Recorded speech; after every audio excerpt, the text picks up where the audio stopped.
Hi, Professor Davidson and classmates. How's this for an interesting way to begin a creative writing assignment?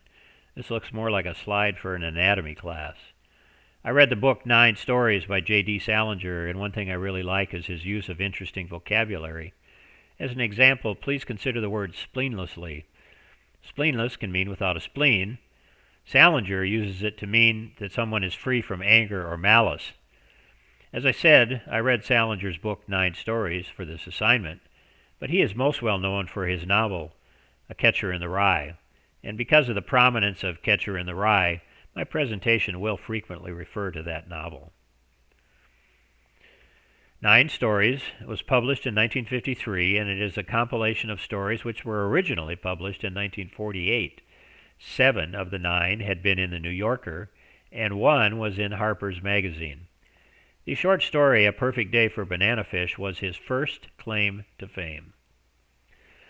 J.D., Jerome David Salinger, grew up in New York City. He was the son of a Jewish father and a Christian mother who later converted to Judaism.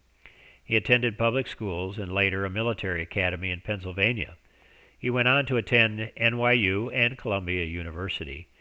It was while he was at Columbia that his writing skills were noted by his professor, Whit Burnett, and Salinger's story Elaine was published in the school magazine in March of 1945.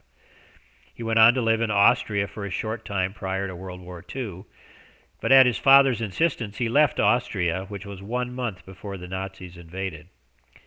He was drafted in 1942 and he served in the U.S. Army in the counterintelligence field. He worked on Catcher in the Rye during the war. His experiences in World War II had a huge and lasting impact on him. They were so devastating to him that he ultimately suffered a nervous breakdown. There's an organization known as Radcliffe Publishing Course which prepares a list of the top 100 books of the 20th century. Catcher in the Rye is number 6. Ahead of it are To Kill a Mockingbird, 1984, The Great Gatsby, Lolita, and Animal Farm. That's some pretty rarefied company and certainly recognizes Salinger's abilities as a writer. There was another site that likened Catcher in the Rye to other great works like Huckleberry Finn. It is noteworthy that Catcher was banned in the United States in most high schools and libraries from 1961 to 1982. In today's environment, Salinger's work might be considered mild.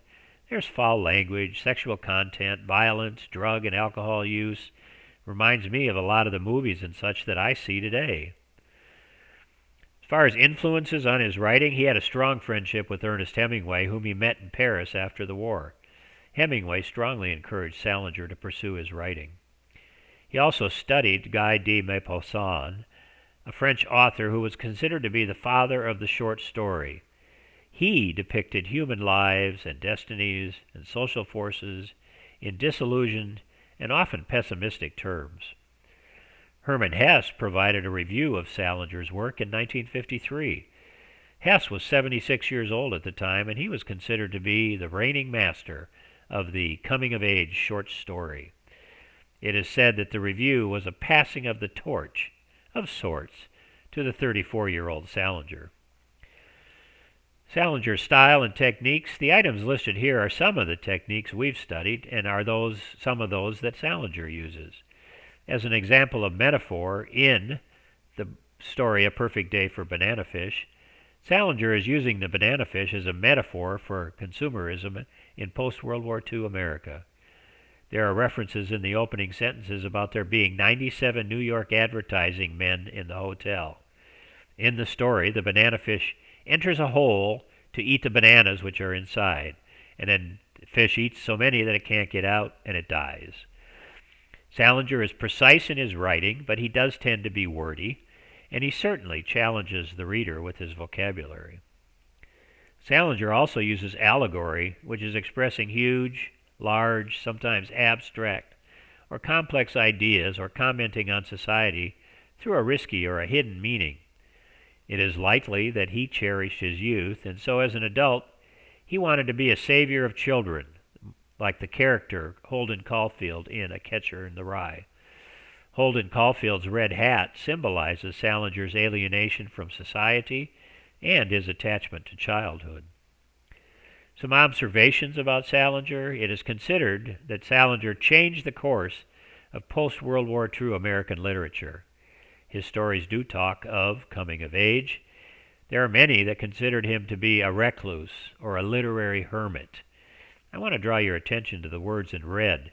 It's a pretty graphic comment about the war's impact on him. You never really get the smell of burning flesh out of your nostrils entirely, no matter how long you live. He does use graphic and sometimes bewildering language. In the story entitled De Daumier Smith's Blue Period, Salinger uses the line, quote, "The most singular difference between happiness and joy is that happiness is a solid and joy a liquid. I'm hopeful that my classmates may be able to help me in understanding that one, as I'm still puzzling over it."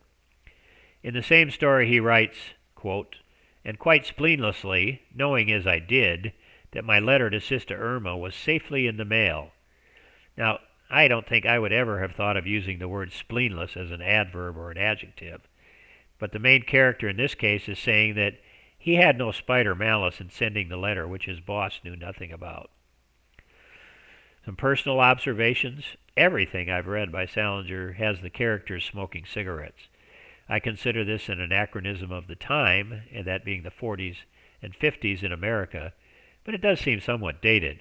But I have to ask the question, does the character's use of cigarettes add something? Classmates, your thoughts? Early on, I did find Salinger's writing to be wordy. In researching, I came across the assessment by some that Salinger's writing is prolix, which means wordy or verbose. This criticism provides me with a better understanding of the fact that everyone is not going to like my writing. And as previously mentioned, Salinger's work was strongly influenced by his war experiences, and I use life experiences in my writing also. Some trivia. He was so angry by Hollywood's treatment of his story Uncle Wiggily in Connecticut that he has refused to sell the movie rights to any of his stories to Hollywood. It is reported that his last will and testament has a stipulation blocking any Hollywood adaptations of his works after his death. If you recall the Terrence Mann character in the movie Field of Dreams, played by James Earl Jones, this is reported to have been J.D. Salinger. When Mark David Chapman, the fellow that shot John Lennon, was arrested, he was reading Catcher in the Rye. There is mention on the web of 22 other short stories by Salinger, but there is big uncertainty if they are authorized or not. As far as personal attributes and quotes, he was a recluse, yet he thoroughly enjoyed the company of his friends and family. He said he would like to have had other authors as friends, so he could call them up and chat. He said, "I love to write, but I write just for my own pleasure. There's a marvelous peace in not publishing." The takeaways that I got from this assignment and reading of Salinger's work: I do desire to learn to use allegory and metaphor more effectively. I will continue to write for my own enjoyment. And I learned how to do video narration. If anyone has questions or comments, please feel free to get in touch with me. The next slide you'll see are the references I accessed for this presentation. I do look forward to your comments and or questions, and I want to thank you for listening.